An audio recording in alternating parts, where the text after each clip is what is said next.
आप लोग लड़की वाले से दहेज लेते हैं? दहेज लेते हैं, बंगला में जिसको पोन बोलते हैं, लेते हैं? यहाँ पे कितने भिखारी हैं? कितने? सब भिखारी हैं। हाँ, मैं तुझे भिखारी कहता हूं। और मैं जहां जाता हूं, जब मैं दहेज की बात आती है, जब जहेज की बात आती है, तो मैं एक ही बात कहता हूं, भाई अगर आपके पास पैसों की कमी है, अगर भीख मांगने की आदत है, तो किसी लड़की वाले से भीख ना मांगा करे। जामा मस्जिद चले जाएंगे, एक हाथ पैर ऐसे तोड़ लेंगे या टेढ़ा उड़ा कर लेंगे, सीढ़ी पर बैठ जाएंगे, दिन में 500-600 आराम से कमा लेंगे, आराम से कमा लेंगे। तो कल से जामा मस्जिद जाइएगा भीख मांगने के लिए, लेकिन लड़की वालों से भीख नहीं मांगिएगा। बोले इंशाल्लाह कभी अगर मौका मिले तो आपके यहाँ आऊंगा और दहेज के ऊपर बात रखूंगा कि दहेज ने आज कितनी औरत का घर उजाड़ दिया, आज कितने माँ बाप का सपना बिगाड़ दिया, उजाड़ दिया। इंशाल्लाह कभी मौका मिले इस पर बात करूंगा। तो हाँ, नई नई शादी हुई तो उसके हाथ की उंगली में सोने की अंगूठी है, समझते हैं? सोने की अंगूठी, सोने की अंगूठी है। वो मुसलमान है। मैं उससे कहता हूं भाई ये अंगूठी निकाल कर फेंक दे। बोला क्यों फेंकूं भाई, ये सोने की अंगूठी है। मैंने गर्व से कहता है ये सोने की अंगूठी है। मैंने कहा भाई इसको फेंक दे। बोला नहीं फेंक सकता। बोला क्यों नहीं फेंक सकते? कहा ये सोने की अंगूठी है, कैसे फेंक दूं? मैंने कहा कि अरे अल्लाह के बंदा, नबी करीम सल्लल्लाहु अलैहि वसल्लम ने बयान फरमाया है, रसूल ने बयान फरमाया है कि मेरी उम्मत के मर्दों के लिए सोना हराम, सोना नहीं पहन सकते, सोना नहीं पहन सकते। आप सोने की चेन, हार, क्या बोलता उसको, कलाई में जो होते हैं ना वो, उसके बाद अंगूठी, ये सोने के आप इस्तेमाल नहीं कर सकते। मैंने जब उससे कहा तो कहा अच्छा कैसे निकाल कर फेंक दूं, ससुराल की तरफ से ये अंगूठी मिली है।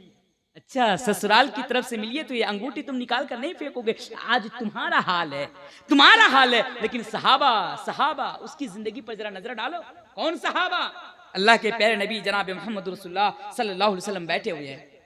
एक आदमी आया, अल्लाह के नबी की नजर उसके उंगली पर सोने की अंगूठी पर पड़ी।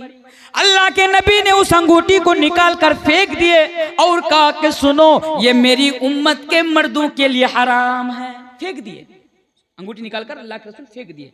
अल्लाह के नबी वहां से उठकर चले गए। मेरे भाइयों, वहां पर जो और सहाबा बैठे हुए थे, वहां पर जो और लोग बैठे हुए थे, वो लोग उसको मशवरा दे रहा है कि भाई जा तू उस अंगूठी को उठा ले, ये सोने की अंगूठी है। उसने कहा कि मैं क्यों उठाऊं? कहा इसलिए कि ये सोने की है, बड़ी कीमती है। उसने कहा कि मैं उठा नहीं सकता। क्या तुमने सुना नहीं कि नबी ने ये बयान फरमाया कि मेरी उम्मत के मर्दों के लिए सोना पहनना हराम? क्या तुमने सुना नहीं? उन लोगों ने जवाब दिया कि हम लोगों ने भी सुना, लेकिन देखो अल्लाह के नबी ने ये कहा कि मेरी उम्मत के मर्दों के लिए हराम, लेकिन अल्लाह के नबी ने ये नहीं कहा कि मेरी उम्मत के औरतों के लिए भी हराम। तुम्हारे और तुम्हारे घर के अंदर जो औरतें हैं, औरत के लिए पहनना जायज है। ले जाओ इस अंगूठी को उठा लो और उठाने के बाद अपने घर की किसी औरत को जाकर दे दो, वो पहन लेंगी। लेकिन मेरे प्यारे साथियों, इताअत रसूल किसे कहते हैं और मोहब्बत रसूल भी किसे कहती है, इसी से पता लगा लीजिए। ओ लोगों, जब 12 रबीउल अव्वल की तारीख आती है, तुम निकल जाते हो नबी से मोहब्बत के नाम लेकर, लेकिन तुम्हारी जिंदगी पर अगर नजर डालूं तो पता चलता कि तुम एक वक्त की नमाज भी नहीं पढ़ते हो।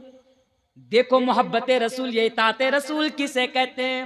उसने जवाब दिया नहीं मेरे भाई, मैं उस अंगूठी को उठाकर अपने घर की औरत को पहनाना गवारा नहीं करता जिस अंगूठी को मेरे रसूल ने अपने हाथ से निकाल कर बाहर फेंक दिए हों।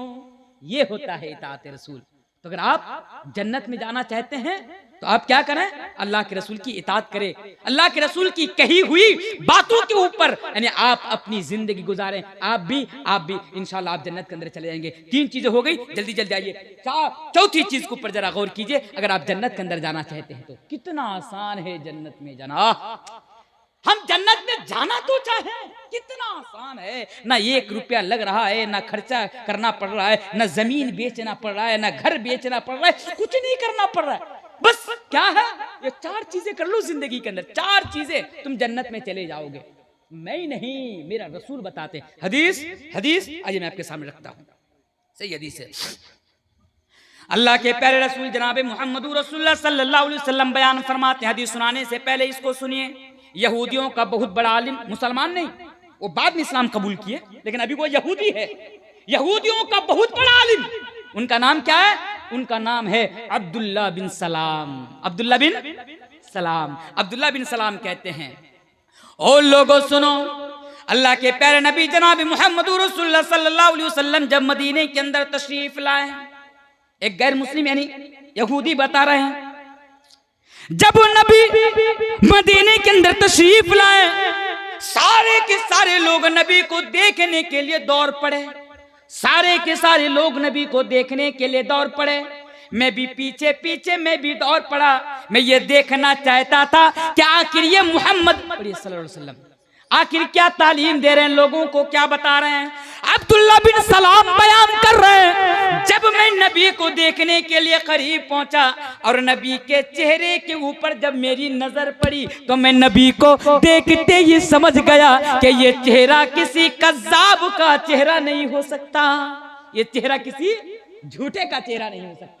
जन्नत में जाने के लिए एक चीज है कि आपको हमेशा सच बोलना पड़ेगा, अलैकुम बिसिद्क़, हमेशा सच बोलना पड़ेगा। बात समझ में आ रही है? सच सच। आज तो हम और आप बात बात में झूठ बोलते, झूठ नहीं बोलते? झूठ बोलते कि नहीं बोलते?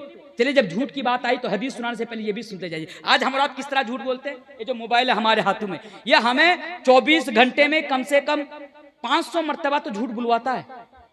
और मैंने बजाबता 2-2.5 घंटा मेरी एक तकरीर है मोबाइल के फितने के ऊपर, अगर कभी मौका मिले तो यूट्यूब से जाकर सुन लीजिएगा कि मोबाइल ने हमारा क्या नुकसान किया। तो जो मैं बता रहा था, झूठ बोलना आज मुसलमानों का शिवा हो चुका है, या हमारी आदत बन चुकी है झूठ बोलना। वो कैसे, देखिए, एक मिसाल देकर जा रहा हूं कैसे झूठ बोलते हैं। लेकिन जन्नती लोगों की पहचान झूठ बोलना नहीं है, वो हमेशा हर हाल में वो सच बोलेंगे। वो किस तरह, देखिए, अब मानिए आपने कल चूड़ी आला मोड़ में किसी से आपने, चलिए इमाम साहब से आपने वादा किया कि इमाम साहब रात के 7 बजे आपको तनख्वाह दे दूंगा, सैलरी दे दूंगा रात के 7 बजे।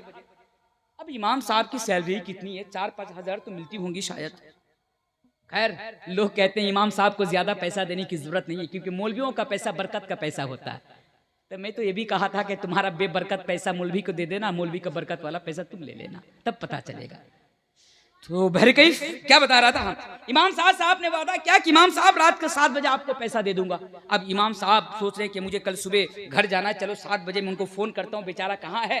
7 बजे फोन कर रहा है, अब आप फोन ही रिसीव नहीं कर रहे हैं, फोन ही रिसीव नहीं कर रहे हैं। अब आप जब तंग आ जाते हैं तो क्या बोलते हैं, आपके बगल में एक छोटा सा बच्चा, आपका बच्चा रहता है, आप अपना बच्चा को मोबाइल पकड़वाते हैं और कहते हैं कि मौलवी साहब से कह दो कि अब्बू घर पे नहीं है। अब वो बच्चा है, उसको क्या मालूम, फोन पकड़ता है, हेलो मौलवी साहब, अब्बू घर पे नहीं है। हरामखोर खुद भी झूठ बोल रहा है, बच्चे को भी झूठ बोलना सिखा रहा है। अजी हालात है हमारे, मेरे भाई, बुरा मत मानना। आपको फोन किया, आप हो कलिया चौक में, मालदा में कोई इंतजार कर रहा, भाई बस 2 मिनट इंतजार करो, मैं जलालपुर क्रॉस कर गया। क्या ये झूठ नहीं है? अलैकुम बिस्सिद्क़, सच्चाई को लाजिम पकड़ो अगर जन्नत में। तो हाँ, क्या बयान कर रहा था, हदीस पर जरा गौर कीजिए। हजरत अब्दुल्ला बिन सलाम बयान करते हैं कि जब नबी के चेहरे के ऊपर जब मेरी नजर पड़ी तो मैं समझ गया कि ये चेहरा किसी झूठ बोलने वाले का चेहरा नहीं। ए अब्दुल्ला बिन सलाम, ये मेरा नबी का चेहरा है। ऐ अब्दुल्ला बिन सलाम, तुम्हें मालूम नहीं ये मेरा हबीब का चेहरा है, कि जिस चेहरा को देखने के बाद कभी हस्सान इब्न साबित ने कहा था, वो अहसन मिनका लम तरक़त ऐनी व अजमल मिनका लम तलिदिन निसा। ये मेरा हबीब का चेहरा है, कि जिस चेहरा को देखने के बाद जाबिर इब्न समुरा ने कहा था कि अल्लाह के नबी, अगर मुझसे कोई पूछे, अगर मुझसे कोई सवाल करे कि नबी का चेहरा ज्यादा हसीन, नबी का चेहरा ज्यादा खूबसूरत, या फिर 14वीं का चांद ज्यादा खूबसूरत, तो जाबिर इब्न समुरा का जवाब होगा कि मेरा नबी तो 14वीं के चांद से भी ज्यादा खूबसूरत। ये नबी का चेहरा है। हजरत अब्दुल्ला बिन सलाम कहते हैं, जब मैं करीब गया ये सुनने के लिए, ये देखने के लिए कि नबी क्या बता रहे हैं, तो ओ लोगों, नबी ने बड़ी लंबी तकरीर नहीं की, नबी ने 2-2 घंटा 3-3 घंटा नबी ने तकरीर नहीं की, बल्कि नबी ने सिर्फ 4 चीजें बताई। वो 4 चीजें क्या है, अगर गौर से सुनो, जन्नत में जाना चाहे तो फ्री में। अल्लाह के नबी बयान फरमाते, अब्दुल्ला बिन सलाम कहते हैं, नबी ने बयान फरमाया, ओ लोगों, अगर तुम जन्नत के अंदर जाना चाहते हो तो पहली चीज अफसुस सलाम, तुम आपस में सलाम को फैलाओ। अल्लाह अकबर, सलाम सलाम सलाम समझते हैं भाई? सलाम की बात कर रहा हूं। नबी कहते हैं जन्नत में जाना चाहते हो तो आपस में एक दूसरे को सलाम पेश करो, आपस में सलाम करो। अब बताइए, सलाम पेश करने के लिए या किसी को सलाम देने के लिए पैसा लगता है क्या? हमारा अकाउंट से पैसा कटता है? लेकिन आज तो हम मुसलमान कहाँ हैं?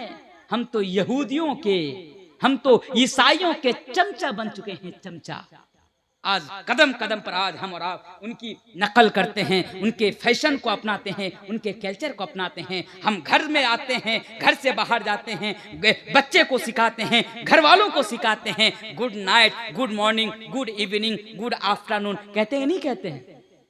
मैं तो कितने लोगों को मैं कह चुका हूं, जब भी बात, मुल्ला साहब गुड मॉर्निंग, मुल्ला साहब गुड मॉर्निंग, जो मुझे गुड मॉर्निंग भेजता है व्हाट्सएप में, मैं उसके साथ बात नहीं करता। अगर बात करनी हो तो सलाम से बात शुरू करो, सलाम पेश करो, मैं तुमसे बात करूंगा। अगर गुड मॉर्निंग कहकर अगर तुम बात करोगे तो जाओ जहां गुड मॉर्निंग सुनने वाला उससे जाकर बात करो। गुड मॉर्निंग, गुड आफ्टरनून नहीं मेरे भाइयों, सलाम पेश करो, सलाम। अगर आप आपस में एक दूसरे को सलाम करेंगे तो आप जन्नत के अंदर चले जाएंगे। एक हदीस और सुना देता हूं आपको, सही मुस्लिम की हदीस है। अल्लाह के प्यारे नबी जनाब मोहम्मद रसूलुल्लाह सल्लल्लाहु अलैहि वसल्लम बयान फरमाते हैं, हदीस को गौर से सुनिए, ला तदखुलूनल जन्नत हत्ता तुमिनु, ओ लोगों तुम उस वक्त तक जन्नत के अंदर दाखिल नहीं हो सकते जब तक कि तुम ईमान ना ले आओ। मैंने पहले बताया ईमान, फिर आगे अल्लाह के नबी ने बयान फरमाया वला तुमिनु हत्ता तहाब्बू, और उस वक्त तक तुम ईमान वाला नहीं हो सकते जब तक कि तुम आपस में एक दूसरे से प्यार न करने लगो। तुम्हारा ईमान मुकम्मल हो ही नहीं सकता अगर तुम दूसरे मुसलमान से प्यार ना करो। प्यार करते हैं दूसरे मुसलमान से?